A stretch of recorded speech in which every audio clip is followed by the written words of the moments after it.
नमस्कार मित्रांनो, थोड्या वेगळ्या विषयावर व्हिडिओ करत आहे. आपल्याला आठवत असेल, डोनाल्ड ट्रम्प यांनी आपल्या मित्र देशांवर, अमेरिकेच्या मित्र देशांवर एकाहून एक जास्त आयात कर लावायला सुरुवात केली होती. जपान विरुद्धही त्यांनी अशाच प्रकारे आयात कर लावला असता जपाननी एका प्रकारे अमेरिकेपुढे शरणागती पत्करली आणि मग व्यापारी करार करण्यात आला. आणि या व्यापारी कराराचा एक भाग म्हणून जपान अमेरिकेमध्ये 550 अब्ज डॉलरची गुंतवणूक करणार आहे, असं स्वतः डोनाल्ड तात्या ट्रम्प यांनी सांगितलं.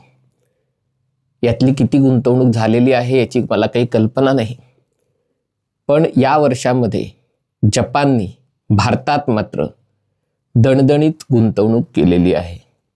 2024-25 म्हणजे मार्च 2025ला संपलेल्या वर्षात जपानची भारतातली गुंतवणूक उणीपुरी, थोडा आकडा मी थोडासा राऊंड अबाउट करतोय, पण 2.5 अब्ज डॉलर इतकी होती. असं वाचनात आलेलं आहे की एकट्या डिसेंबर महिन्यामध्ये, एकट्या डिसेंबर 2025 जपानी कंपन्यांनी 7 अब्ज डॉलर, जवळपास 7.5 अब्ज डॉलर गुंतवणूक भारतामध्ये केली. आणि याच्यामध्ये सगळ्यात मोठ्या काही डील आहेत. त्याच्यामध्ये एक सुमिटोमोनी मुंबईमधल्या मोठ्या रिअल इस्टेट म्हणजे गृहनिर्माण क्षेत्रामध्ये मोठी गुंतवणूक केलेली आहे. तसंच जे मित्सुबिशी ग्रुपनी श्रीराम फायनान्स, बऱ्याच जणांना माहिती असेल, शेअर बाजारात जे गुंतवणूक करतात किंवा जे डिपॉझिटमध्ये गुंतवणूक करतात त्यांना श्रीराम फायनान्स ही कंपनी ऐकून माहिती असेल. त्यातला 20% हिस्सा जवळपास 4.4 अब्ज डॉलरला विकत घेतला. येस बँकेमध्ये गुंतवणूक करण्यात आलेली आहे आणि हा आकडा पुढच्या वर्षी आणखीन वाढणार आहे असं अंदाज व्यक्त केला जातोय. आणि त्यामुळे मग सगळ्यांच्या मनात हे कुतूहल निर्माण होणं स्वाभाविक आहे की नेमकं जपानला भारतामध्ये असं काय दिसलं की जेणेकरून जपानी कंपन्या मोठ्या प्रमाणावर भारतामध्ये गुंतवणूक करते. एक गोष्ट खरी आहे, नक्की आहे, गेल्या अनेक दशकांमधला जपान हा भारताचा सगळ्यात विश्वासू भागीदार देश म्हणून पुढे आलेला आहे. पंतप्रधान नरेंद्र मोदींच्या बाबतीत जरी बोलायचं झालं तरी जपानचे तत्कालीन पंतप्रधान, ज्यांची हत्या झाली, शिंजो आबे, हे नरेंद्र मोदींचे अतिशय जवळचे मित्र म्हणून ओळखले जात. त्यांनीच खरं तर भारतामध्ये गुंतवणूक करण्याचा पायंडा पाडला. जपानी कंपन्या असतील, मग जपानी बुलेट ट्रेन असेल किंवा जपानी अन्य प्रोजेक्ट्स असेल, मुंबईतली मेट्रो असेल, इतरही सगळ्या प्रकल्पांना पैसा पुरवण्याचं काम जपान किंवा जपानच्या वेगवेगळ्या एजन्सीज करत आहेत. याच्या मागचं कारण आहे ते मजेशीर आहे, पण ते समजून घेणं आवश्यक आहे. याचं कारण म्हणजे जपान भारतामध्ये भविष्य बघतोय. जपानची लोकसंख्या अतिशय वेगाने वृद्ध होते. खरं तर ही लोकसंख्या वाढायच्या ऐवजी कमी होते. जपानमधले लोक बरेच जगतात आणि वयाच्या 80-85 वर्षीही वेगवेगळे खेळ खेळणारे, मैदानी खेळ खेळणारे लोक जपानमध्ये आहेत. 80 वर्ष उलटून गेल्यावर त्यांचा फिटनेस लेवल खरोखर चांगला असतो, पण तरी देखील जपानची लोकसंख्या कमी होते आणि वेगाने वृद्धापकालाकडे सरकत चाललेली आहे. दुसरी गोष्ट, भारताची अर्थव्यवस्था ही जगाच्या सरासरीच्या दुप्पट वेगाने वाढत आहे. साधारणतः वाढीचा दर 6.5% आसपास गेल्या वर्षी, यावर्षी राहिलेला आहे आणि तो असाच कायम राहील असा अंदाज व्यक्त केला गेलेला आहे. भारताची लोकसंख्या तरुण आहे. जरी भारताच्या लोकसंख्येच्या वाढीचा वेगही वेगाने मंदावलेला असला आणि त्याच्यातनं जर शांतीप्रिय लोकांची संख्या वजा केली तर तो अधिक वेगाने मंदावलेला दिसतो, पण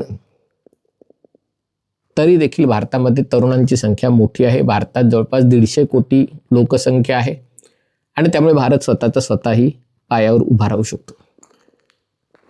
आणि याच उद्देशाने जपान भारतात गुंतवणूक करत आहे. बुलेट ट्रेनच्या बाबतीत आता पुन्हा पालिकेच्या निवडणुका आहेत, मग ती पहिली बुलेट ट्रेन मुंबई ते अहमदाबाद कशाला पाहिजे, मुंबईचं सगळं संपत्ती अहमदाबादला घेऊन चालायला बुलेट ट्रेन बांधले वगैरे वगैरे, ही टीका आपण ऐकतो.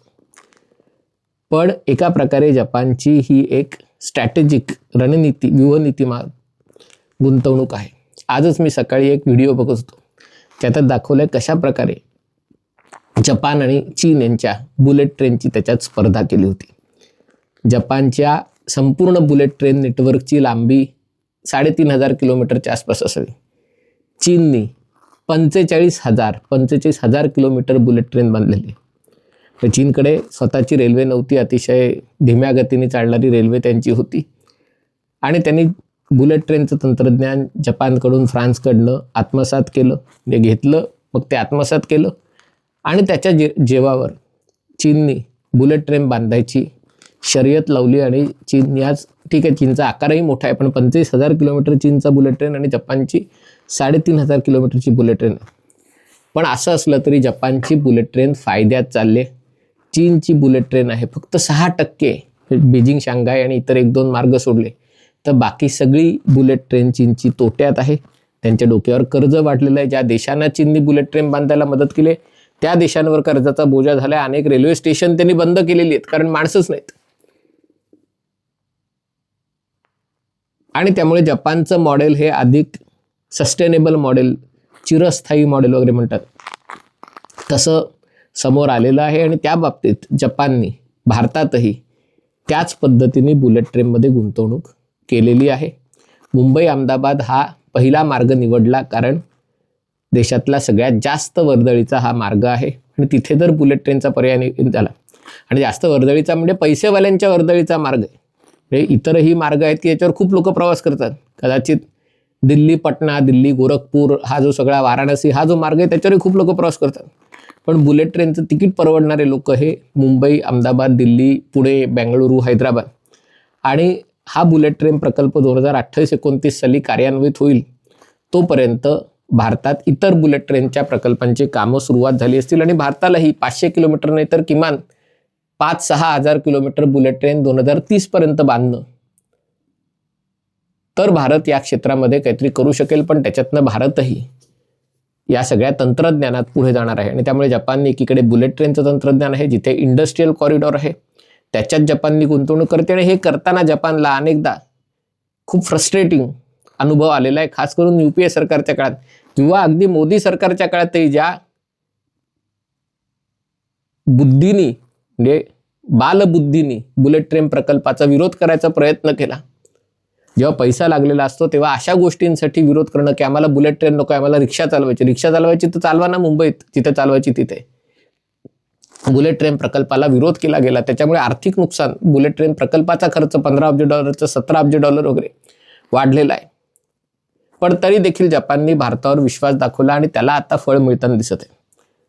एक दृष्टिकोन असाही आहे की म्हणतात की जपानने काय फक्त भारतात गुंतवणूक नाही केली, इतरही देशात केलेली, व्हिएतनाममध्ये असेल किंवा जे आग्नेय आशियातले देश आहेत तिथेही जपानने गुंतवणूक केलेली. पण भारत त्याच्यात उजवा ठरतो. म्हणजे भारतातली गुंतवणूक त्या मानाने थोडी कमी असेल. व्हिएतनाममध्ये जपानच्या 2,000 कंपन्या काम करतात, भारतात 1,500 काम करतात. पण अमेरिकेच्या नवीन अध्यक्षामुळे, ट्रम्प तात्यामुळे व्हिएतनाममधल्या जपानी कंपन्यांना एक धोका निर्माण झालेला आहे. कारण या सगळ्या कंपन्या व्हिएतनाममध्ये विकायला तयार झाल्या नव्हत्या. व्हिएतनाममध्ये बनवायचं आणि अमेरिकेला विकायचं, युरोपला विकायचं, या उद्देशाने या कंपन्या काम करतात. पण ज्या जपानच्या भारतातल्या कंपन्या आहेत त्यातला बराचसा माल हा भारतात विकला जाणार आहे. आणि त्यामुळे जरी भारत या स्पर्धेमध्ये, जपानच्या स्पर्धेमध्ये व्हिएतनामसारख्या देशाच्या थोडासा मागे असला, तरी आता ही दरी आहे ती कमी होत जात आहे. जपानच्या लक्षात आलं आहे की अमेरिकेवर, जरी अमेरिका आणि जपान संबंध चांगले होते, चांगले आहेत, चांगले राहणार असले, तरी केवळ अमेरिकेवर आपण अवलंबून राहू शकत नाही. अमेरिका कधी दगा देईल सांगता येत नाही. अमेरिका म्हणेल आमचा विचार आम्ही करतो, तुमचा विचार तुम्ही, तुमचं कुटुंब तुमची जबाबदारी, आमचं कुटुंब आमची जबाबदारी, असं अमेरिका कधी सांगेल सांगता येत नाही.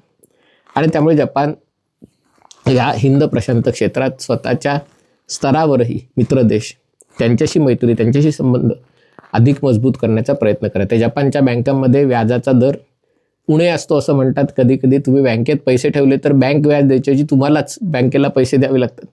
आणि अशा परिस्थितीत भारतात पैसे ठेवल्याने रिटर्न जास्त मिळतात, पेशन्स आहे. पण जपानने 30 वर्ष प्रतीक्षा केलेली आहे. जपान 30 वर्ष भारताशी अतिशय शांतपणे समंजसपणे वाटाघाटी करतोय, भारतात गुंतवणूक करतोय, त्याची फळं आता त्याला मिळत आहेत. पण आता हे जे आकडे आहेत ते खरोखरच लक्षात घेण्यासारखे आहेत. म्हणजे जपान आणि भारत संबंध सुरुवातीपासून चांगले होते, पण वर्षभरातली $2.5 अब्ज गुंतवणूक आणि गेल्या एका महिन्यातली $7.5 अब्ज गुंतवणूक, हा जो फरक आहे हा आता नजरेस पडायला लागलेला आहे. आणि त्याच्या मागे जे कॅल्क्युलेशन आहे हे कुठेतरी जपान अमेरिकेला पर्याय म्हणून भारताबरोबरची आपली मैत्री अधिक भक्कम करण्याचा प्रयत्न करत आहे, हे स्पष्टपणे दिसून येत आहे. जपानच्या या निर्णयाचा सगळ्यात जास्त फायदा कोणाला होणार आहे तर तो महाराष्ट्राला होणार आहे. कारण सगळ्यात जास्त जपानी कंपन्या कुठे आहेत तर त्या महाराष्ट्रात आहेत. जपानसाठी अजंठा आणि वेरूळ लेण्यामुळे महाराष्ट्राचं विशेष स्थान आहे. आपल्याला आठवत असेल महाराष्ट्राचे मुख्यमंत्री देवेंद्र फडणवीस यांना जपानच्या विद्यापीठांनी मानद PhD दिली होती. त्याचा कार्यक्रम मुंबईत झाला होता.